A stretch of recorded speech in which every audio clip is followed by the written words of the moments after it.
स्थलों में से एक है दीक्षा भूमि। और दीक्षा भूमि में हर साल हजारों श्रद्धालु और पर्यटकों का जमावड़ा रहता है और आज बेहद ही महत्वपूर्ण दिन भी है। दीक्षा भूमि एक बौद्ध स्तूप है जो 120 फीट लंबा है। यहाँ पर सैकड़ों लोग आते हैं और B.R. अम्बेडकर जी को श्रद्धांजलि अर्पित करते हैं।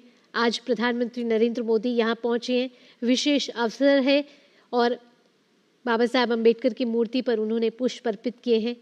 और साथ ही आपको बता दें कि पिछले साल भी प्रधानमंत्री नरेंद्र मोदी दीक्षा भूमि आए थे जहां उन्होंने ध्यान लगाया था और आज भी प्रधानमंत्री दीक्षा भूमि पहुंचे हैं। इससे पहले प्रधानमंत्री स्मृति मंदिर गए थे जहां RSS के प्रथम सरसंघचालक डॉक्टर हेडगेवार को उन्होंने श्रद्धांजलि अर्पित की थी। आज नागपुर में प्रधानमंत्री नरेंद्र मोदी हैं। प्रधानमंत्री नरेंद्र मोदी के कई कार्यक्रम हैं नागपुर में। इसके बाद प्रधानमंत्री नागपुर के बाद छत्तीसगढ़ भी जाने वाले हैं और अब से कुछ देर पहले प्रधानमंत्री नरेंद्र मोदी दीक्षा भूमि पहुंचे हैं। बेहद ही ऐतिहासिक क्षण है ये दीक्षा भूमि पहुंचने का, जहां प्रधानमंत्री ने दीक्षा भूमि जाकर डॉक्टर B.R. अम्बेडकर को श्रद्धांजलि अर्पित की है। और प्रधानमंत्री नरेंद्र मोदी की तस्वीरें जहां नतमस्तक होते हुए पुष्पांजलि अर्पित करते हुए डॉक्टर B.R. अम्बेडकर को, और बेहद ही खास और ऐतिहासिक क्षण ये जहां प्रधानमंत्री नरेंद्र मोदी आज पहुंचे हैं, क्योंकि आज का दिन बेहद ही खास इसलिए भी है क्योंकि आज से चैत्र नवरात्र की शुरुआत हो रही है। महाराष्ट्र में इसे गुड़ी पड़वा के तौर पर मनाया जाता है। बेहद ही उत्साह के साथ इसे मनाया जाता है और प्रधानमंत्री मोदी ने नागपुर में, आपको बता दें कि इससे पहले संघ के संस्थापक केशव बलिराम हेडगेवार को श्रद्धांजलि अर्पित की और जब वे नागपुर पहुंचे तो उनका स्वागत हुआ और उसके बाद वे स्मृति मंदिर गए और इसके बाद दीक्षा भूमि में उनका ये दौरा, जहां उनके साथ महाराष्ट्र के मुख्यमंत्री देवेंद्र फडणवीस भी नजर आ रहे हैं। दीक्षा भूमि पहुंचकर डॉक्टर B.R. अम्बेडकर को प्रधानमंत्री ने श्रद्धांजलि अर्पित की है।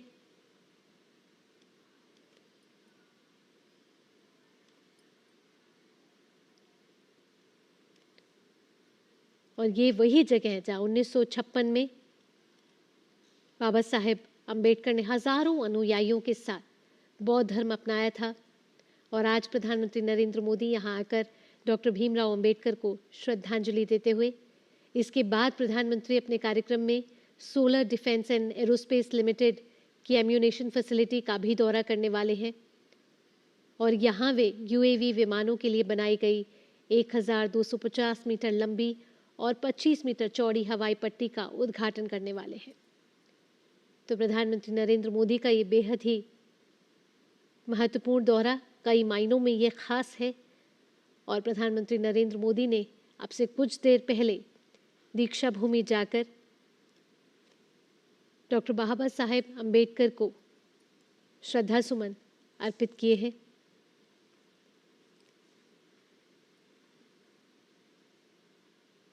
प्रधानमंत्री Narendra Modi super specialty eye hospital Madhav Netralaya premier centre की भी आधारशिला रखने वाले हैं और इस समय हमारे संवाददाता अश्विनी मिश्र हमारे साथ जुड़ चुके हैं। अश्विनी, पहले प्रधानमंत्री नरेंद्र मोदी स्मृति मंदिर गए और अब दीक्षा भूमि गए, कितना महत्वपूर्ण इसको भी माना जाए। आज कई कार्यक्रम प्रधानमंत्री नरेंद्र मोदी के नागपुर में हैं और जिसमें से ये भी एक महत्वपूर्ण स्थल नागपुर का। निश्चित तौर से भावना अगर देखें तो यह अम्बेडकर वादियों के लिए तीर्थस्थल सरीखा स्थान है दीक्षा भूमि, जहाँ पर डॉक्टर भीमराव अम्बेडकर ने 1956 में बौद्ध धर्म की दीक्षा ली थी और तकरीबन अपने लाखों अनुयायियों के साथ यहाँ पर इन्होंने दीक्षा ली थी और ये दीक्षा उन्होंने महाष्टवीर चंद्रमणि जी से ली थी, जो बौद्ध धर्म के सिद्धांत है, संघम शरणम गच्छामि, बुद्धम शरणम गच्छामि, धम्मम शरणम गच्छामि, वो धर्म जिसकी स्थापना की बात बौद्ध धर्म में की गई है, संघ की जो बात की गई है और साथ ही साथ जो कर्म की बात की गई है, अब यह दीक्षा भूमि कहीं ना कहीं भारत की राजनीतिक इतिहास में, सामाजिक इतिहास में एक संक्रांति का स्थल है। ऐसा संक्रांति का स्थल जहां पर डॉक्टर भीमराव अंबेडकर ने अपने लाखों अनुयायियों के साथ यहाँ पर धर्म दीक्षा ली थी, बौद्ध धर्म की दीक्षा ली थी। और हर साल यहाँ पर अगर देखें तो हजारों की संख्या में बौद्ध धर्म की लोग दीक्षा लेते हैं और यहाँ पर पहुंचते हैं।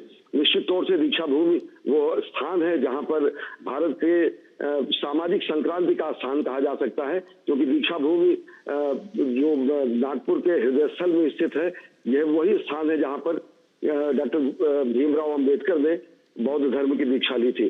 तो हर साल अंबेडकर के अनुयायियों के लिए, साथ ही साथ अंबेडकर वादियों के लिए ये तीर्थ सरीखा स्थल है और यहीं पर प्रधानमंत्री नरेंद्र मोदी पहुंचे हैं और श्रद्धा सुमन अर्पित कर रहे हैं। निश्चित तौर से बौद्ध धर्म जो कि हिंदू धर्म की तत्कालीन कुरीतियों को कहीं न कहीं, जो धार्मिक आडंबर थे, जो धार्मिक छुआछूत की स्थितियां थी, जो बलि की प्रथा थी, जो अन्य सामाजिक कुरीतियां थी, जो अलग अलग समयों के कारण रूप से समाहित हो गई थी धर्म में, उसके प्रति कहीं न कहीं भगवान बुद्ध ने विद्रोह किया था। और भगवान बुद्ध ने धर्म की बात की, उन्होंने त्रिपिटक की बात की, उन्होंने धर्म की स्थापना की बात की, उन्होंने अष्टांग मार्ग की बात की। अष्टांग मार्ग जिसके द्वारा यम नियम प्राणायाम आसन प्रत्याहार धारणा ध्यान समाधि, इसके तहत लोग अपने आत्मचिंतन करते हुए आत्मदीपो भव के भाव को जागृत करते हैं, आत्मज्ञान प्राप्त करते हैं और आत्मदीपो भव होकर वो कहीं ना कहीं आत्मज्ञान से राष्ट्र निर्माण और अन्य सामाजिक दायित्वों की पूर्ति करते हैं।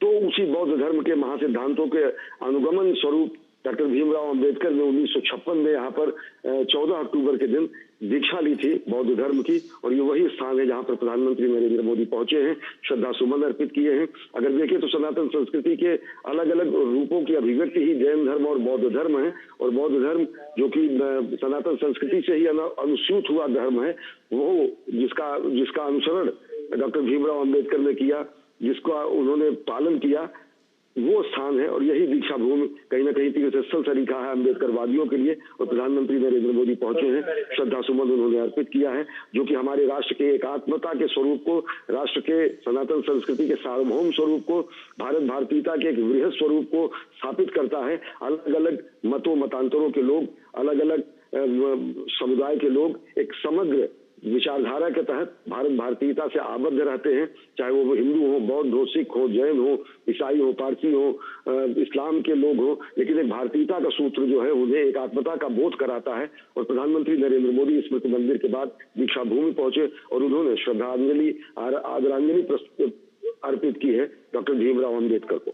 बिल्कुल, श्रद्धांजलि, आदरांजलि, पुष्पांजलि प्रधानमंत्री नरेंद्र मोदी दीक्षा भूमि पहुंचकर उन्होंने डॉक्टर भीमराव अंबेडकर को अर्पित की है। ऐसे में प्रधानमंत्री नरेंद्र मोदी पहले भी आ चुके हैं दीक्षा भूमि, उस मायनों में और कितना खास हो जाता है यहाँ पहुंचना, क्योंकि नाम में ही दीक्षा भूमि है, दीक्षा और भूमि से बना ये दीक्षा भूमि है। अश्विनी, निश्चित तौर से दीक्षा भूमि, जैसा मैंने कहा कि कहीं ना कहीं ये तीर्थ सरीखा है अम्बेडकर वादियों के लिए। और साथ ही साथ प्रधानमंत्री नरेंद्र मोदी इससे पहले भी नागपुर में जब उनका दौरा हुआ था, वो दीक्षा भूमि पहुंचे थे, उन्होंने श्रद्धा सुमन अर्पित किए थे। और निश्चित तौर से अगर देखें तो ये अभिव्यक्ति है उन महापुरुषों के प्रति जिन्होंने राष्ट्र के निर्माण में अपना योगदान दिया है। डॉक्टर भीमराव अम्बेडकर, जिनका कि संविधान के जो समिति थी, जो संविधान के प्रारूप समिति थी, उसके अध्यक्ष थे, और जिस तरीके से संविधान निर्माण में उनका महती योगदान रहा, जिस तरीके से समाज की कुरीतियों के प्रति उन्होंने मुखर आवाज उठाया, जिस तरीके से उन्होंने छुआछूत की भावना को समाज से समूल उखाड़ फेंकने की अलख लोगों में जगाई, उनके अभूतपूर्व कार्यों को राष्ट्र निर्माण में, संविधान निर्माण में और भारत की वैचारिक जो भूमि है उसमें एक नए बीज के वपन के लिए जो उनका योगदान माना जाता है, उसी के प्रति कृतज्ञता ज्ञापन करने के लिए प्रधानमंत्री नरेंद्र मोदी दीक्षा भूमि पहुंचे हैं, उन्होंने श्रद्धा सुमन अर्पित किया है। और निश्चित तौर से दीक्षा भूमि वही स्थान है जहां पर आज नववर्ष का भी दिन है, गुड़ी पड़वा का भी दिन है। महाराष्ट्र और अन्य क्षेत्रों में नववर्ष, नव संवत्सर की भी शुरुआत होती है। तो ऐसे मौके पर यहाँ पर पहुंचना, ये प्रधानमंत्री की वो समग्र दृष्टि जिसमें वो कहते हैं सबका साथ, सबका विकास, सबका विश्वास और सबका प्रयास, और एक एकात्मता का भाव। भारत कभी भी एक रूपता का भाव भारत में नहीं रहा है। भारत ने हमेशा एकात्मता के भाव को समाहित किया है और उसी एकात्मता के भाव के समावेशन और समाविष्ट करने के इस प्रकल्प में ही प्रधानमंत्री नरेंद्र मोदी पहुंचे हैं दीक्षा भूमि और उन्होंने श्रद्धांजलि अर्पित की है। इसके साथ साथ अश्विनी, अगर जब भी यहाँ आते हैं तो एक नई ऊर्जा का संचार होता है और बौद्ध धर्म में भी इसी तरीके की कहीं ना कहीं दीक्षाएं दी गई हैं, इसी तरीके की टीचिंग्स दी गई हैं। जब प्रधानमंत्री नरेंद्र मोदी यहाँ आए हैं तो राष्ट्र को कितना बड़ा यहाँ से संदेश जाता हुआ नजर आ रहा है अश्विनी? निश्चित तौर से अगर देखें तो डॉक्टर